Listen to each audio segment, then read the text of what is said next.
Have you ever thought about why bad things happen to good people, or why good people go through and experience bad things? And we hear the statement that it rains on the just and the unjust, and that God sees that as all the same. And I want you to understand that no matter what goes on in our lives, that we have within us the ability to be joyful.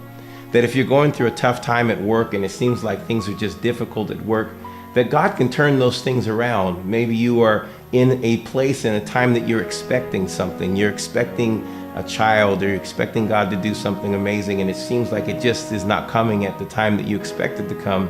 It doesn't mean that you're a bad person. It just means that there's something that God's working and He's teaching. And I feel like there's an art. The word art is to have a skill or develop a skill that you can on purpose each and every time have the same result.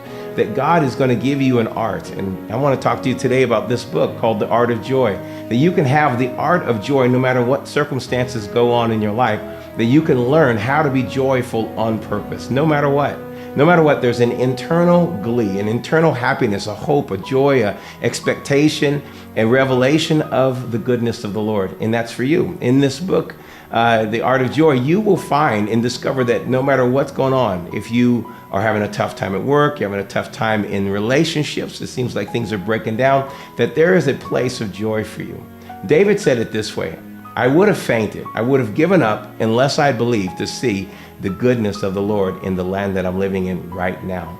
So then people who are having frustration at work then experience joy and promotion, and they walk into the things that they love, the things that they desire. And people who just were before consumers and never thought that they could ever achieve or do anything, all of a sudden became someone that were producers, and they had their dream come alive. And then, others that were used to being disappointed or frustrated or full of shame then had healthy relationships, and they experienced joy.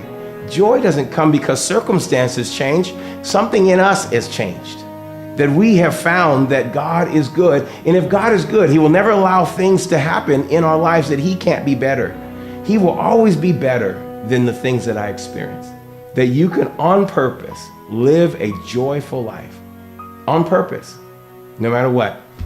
No matter what you've gone through, God is better. And if you can just give some time to investing in the revelation that God's a good God and that life is supposed to be enjoyed. And I want you to know we're going to turn back to laughter. We're going to turn back to joy because God has good things for you. I hope you enjoy this book. I know you will. It changed my life. It changed others' lives. It's going to change your life.